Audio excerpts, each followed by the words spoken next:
ప్రభునందు ప్రియమైన దేవుని ప్రజలారా, యేసుక్రీస్తు నామమున మీకు శుభములు తెలియపరుస్తున్నాను. దేవుడు ప్రతిదినము తన వాక్కు ద్వారా మనతో మాట్లాడుతున్నాడు. ఆయన తన యందు విశ్వాసం ఉంచిన వారిని ప్రోత్సాహపరచుటకు, ఆదరించుటకు ఆయన సమర్థుడు. అయితే ఈ దినమున ప్రభు మనతో మాట్లాడుతున్న మాట యెషయా గ్రంథము 43వ అధ్యాయము 19వ వచనం. ఎడారిలో నదులు పారజేయుచున్నాను. ప్రియ దేవుని ప్రజలారా, మన దేవుడు ఎడారిలో నదులను పారజేయువాడు.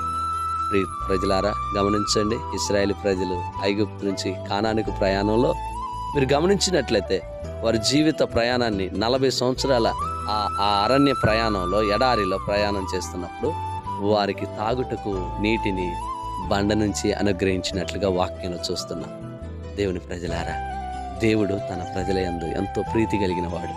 తన యందు నమ్మిక ఉంచే వారిని ఆయన విడనాడు వాడు కాదు.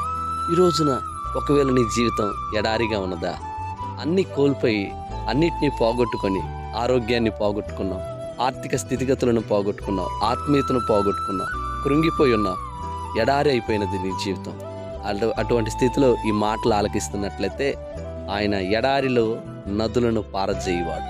ప్రియ దేవుని బిడ్డలారా, సారెపతు విధవరాలి జీవితంలో దేవుడు జరిగించిన కార్యము మనం ఒకసారి గమనించినట్లయితే అంత భయంకరమైన కరువులో ఆమె తన కుమారుడు చెరొక అప్పం వేసుకొని ఆ దినమున అది తిని చనిపోతారు.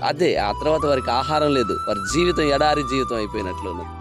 అయితే దేవుడు తన వాక్కును తన సేవకుడి ద్వారా పంపించి ఆ కుటుంబంలో కొంచెం పిండి కొంచెం నూనె అటువంటి స్థితిలో సమృద్ధినిచ్చి ఆ కరువులో పోషించాడు.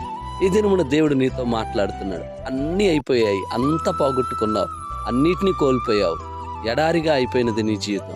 అయితే ఈ మాటలు ఆలకిస్తున్నావేమో, నీతోనే ప్రభు మాట్లాడుతున్నాడు. ఈ ఎడారిలో నదులను పారజేయుచున్నాను. ఆయన ఎడారిలో నదులను పారజేయువాడు.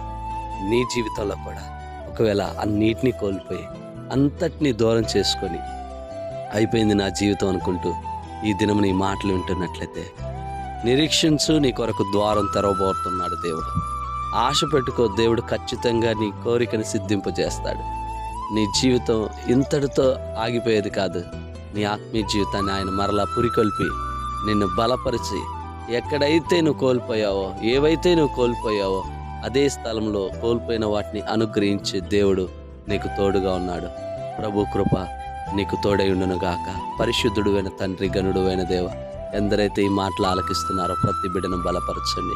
ఎడారి లాంటి జీవితం అయ్యా, అన్నిటినీ కోల్పోయిన పరిస్థితులయ్యా, వారిని ధైర్యపరచండి, కృప చూపించండి, బలపరచండి. యేసు నామమున ప్రార్థిస్తున్నాను తండ్రి, ఆమేన్.